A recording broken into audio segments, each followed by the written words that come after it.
Hello，大家好，欢迎回到我的频道。今天和大家聊一聊资金回国。目前境外资金回国可以说甚至比出国还要困难。由于国内的外汇管制，你是不能直接将境外的人民币汇到国内的。是不是感觉很奇怪？自己国家的货币却不能自由的在国内外流通，你一定要以外币的形式，比如说美元，比如说英镑，比如说港币，你要把你的资金兑换成这些货币才能够汇到国内。第一种经常使用的工具就是银行电汇。国内的银行在收到这些外币汇款后，会通知你来银行结汇。如果金额很小，可能去银行出示一下身份证，填个表格就可以结汇成功了。如果说金额超过1000美元，可能会比较麻烦，需要你提供资金的来源证明。如果你不能提供资金的来源，那么对不起，你这个资金是不能够结汇的。这个钱只能躺在银行的户头，或者说被退回。使用银行电汇的优点就是安全可靠，汇率损耗很小，缺点就是要有5万美元的额度限制，需要提供资金证明。第二种是第三方金融工具，比如说我之前向大家介绍的 TransferWise， 可以在6秒的时间内将你境外的资金发送到境内的银行。还不了解的小伙伴可以点击屏幕上方的视频链接去观看。还有 PayPal 旗下的 XMO 也是一种资金回国的方法。使用这些第三方金融工具的优点在于不用提供证明，速度比较快，可以不受外汇管制的影响。缺点就是手续费和汇率都不是很划算。今天向大家介绍一个低门槛的不受外汇额度限制的方法。这个方法就是办理一个义乌个体户的外汇结算账户。开通了义乌个体户的外汇结算账户之后，你不仅可以接受境外银行的美元汇款，还可以绑定 PayPal、亚马逊、eBay、速卖通、Wish 等主流的平台使用。在收到汇款之后，可以把外币结汇为人民币，再免费转到自己的人民币账户。义乌的外币结算账户可以收美金、英镑、欧元、澳元、加元、港币。这个账户的优点是：第一，可以无限制的收汇结汇，商业汇款、货款都不受限制；第二，收汇结汇零手续费；第三，可以自主网银结汇，无需到柜台，结汇秒到账，安全可靠；第四，可以绑定 PayPal、亚马逊、eBay、速卖通、Wish 等平台使用；第五，账户内的美金可以留存。这个账户的有一个缺点，就是它只能够收汇结汇，不能够将收到的美元转入转出。另外，它收款的速度也非常的快，经过我的测试，1个工作日的时间就可以收到境外的汇款，转换为人民币是秒到的。今天就和大家介绍一下义乌个体户外汇结算账户如何开通。目前开通义乌个体户外汇结算账户需要2个步骤。第一个步骤是你需要注册为义乌个体户，这步的难点是你需要有一个义乌的办公场所，义乌的地址，需要你去义乌的工商局去注册。第二个步骤是去银行开通外币结算账户，这步其实很简单，你拿着你注册好的义乌个体户的营业执照，就可以去银行开通外币结算账户。一般义乌的各大银行都可以开通，个人推荐的是稠州银行，因为是义乌本地银行，服务质量还有结汇的速度都是非常的快。当然，像中国银行、农业银行、工商银行在义乌的支行也可以开通这些业务。我个人比较推荐办理的是找中介代办，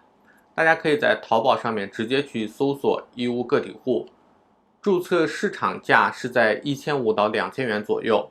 这个费用包括你注册义乌个体户的费用和开通外币结算账户的费用，整体还是比较便宜的。中介代办注册义乌个体户需要的资料很简单，你的身份证、手机号码就可以了。办理的时间是一般1个礼拜是完全可以办好的。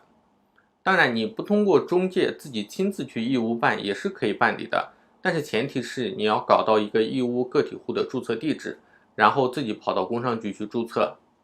如果说你离义乌比较近的话，你的个体户执照下来了之后，你需要亲自去义乌银行那边去开户。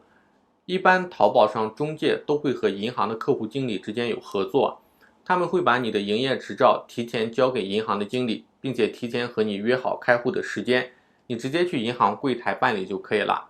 一般1个小时左右就可以办理成功。当然，网上还有全部远程办理，不需要去义乌。如果你所在的城市有稠州银行，可以就近办理，相对费用会高一点。另外，开通个人外币结算账户，银行的审核是一个难点。根据我的了解，义乌的各大银行，尤其是稠州银行，正在收紧个体户的外币结算账户的开户。稠州银行的经理告诉我，之前有客户在使用这个外币结算账户去买卖比特币，然后他们把资金从美国打回国内，结果这个资金在美国那边被查处了，也牵连到了稠州银行这边。所以现在稠州银行这边开户的审核还是比较严格的。首先，银行这边会需要你说明你为什么要开这个稠州银行的外币结算账户，你的使用用途是什么。如果说你是用来做外贸的，它需要你提供外贸公司的营业执照，然后货物的清单合同，还有你的办公场所的照片，法人在办公场所的照片，这个是目前的一个难点。但是大家去开动脑筋，这个条件也是很好满足的。在你提交了这些资料之后，你的个人外币结算账户就能开通成功了。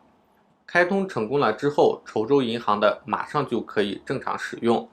农业银行需要经过1个礼拜才可以正常使用。个人比较推荐开通稠州银行的账户。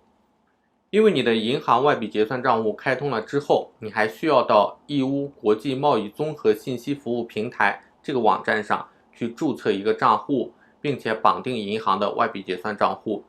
整体一个流程还是比较繁琐和复杂的。农业银行的客户经理是不会帮你去搞这些的，但是稠州银行的客户经理他会帮你去注册这个账户，并且和你的银行账户绑定好，是可以直接操作使用的。开通成功之后，银行会给你一个收款指引，其中包含了你的账户号码、账户名称、银行名称、银行地址、中转行信息。你在获得了这些信息之后，就可以在国外的银行向这个账户发起汇款。经过我的测试，我之前用 Velo 给稠州银行汇款，1个工作日就到了，给农业银行汇款需要2个工作日才可以收到。稠州银行这边是没有收汇款的一个费用的，农业银行是有费用的，具体多少我记不太清楚了。你在收到美元的汇款之后，义乌的结汇平台会给你发送短信提醒你去结汇，然后你需要去登录结汇平台，这个时候你会发现你的结汇额度是0，这个额度是需要你向开户的银行经理去买的。我之前就用18人民币买到了一个6万美元的结汇额度，你就和银行经理去说，我这边需要购买结汇额度，他就会给你发一个单子，上面有报关单和集装箱的编号，你把这些信息输入到结汇的平台就可以有额度了。有了这个额度之后，你就可以把美元或者其他的外币结汇为人民币。如果说你使用的是稠州银行，人民币会自动转到你稠州银行的账户。义乌个体工商户的外币结算账户比较适合那些做外贸的有资金回国需求的小伙伴。当然，如果你炒股突然发了一大笔财，要资金回来一部分，这种方法也是可以的。以上就是义乌个体工商户外币结算账户的开通方法。如果小伙伴们想知道如何使用账户，想看到账户操作的演示视频，可以在视频下方给我留言。以上就是本期视频的全部内容。如果大家有什么疑问的话，欢迎加入我的电报群讨论，也可以在视频下方给我留言。我的频道主要是讲境内外资金账户的办理以及个人理财的知识。如果你对这些内容有兴趣的话，请一定要点击屏幕下方的订阅按钮，并且点开旁边的小铃铛，这样就能第一时间收到我视频内容的更新啦。那我们下期节目再见吧，拜拜。